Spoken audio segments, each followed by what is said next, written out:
Hi అండి, అందరు ఎలా ఉన్నారు? Welcome back to one more mini vlog. Summer వచ్చిందంటే మనలో చాలామంది ఐసులు కానీ ఐస్ క్రీములు తినడానికి ఇష్టపడుతూ ఉంటారు కదా.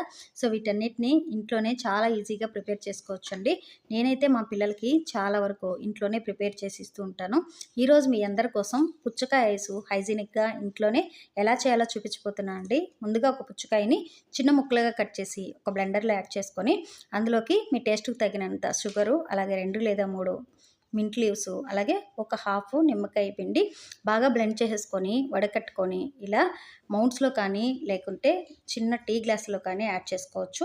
యాడ్ చేసిన తర్వాత 2 లేదా 3 గంటల తర్వాత ఇలా ఐస్ స్టిక్స్ పెట్టేసి ఓవర్ నైట్ ఫ్రిడ్జ్లో ఉంచామంటే మనకి పుచ్చకాయ ఐస్ అయితే తయారైపోతుంది. వీటిని ఈజీగా ఒకసారి వాటర్లో డిప్ చేస్తే మనకి ఇలా ఈజీగా ఊడొచ్చేస్తుంది. చూసారు కదా, చాలా సింపుల్గా చల్లగా ఇలా పుచ్చకాయ ఐస్ ప్రిపేర్ చేసుకుని ఈ సమ్మర్కి ఎంజాయ్ చేయండి.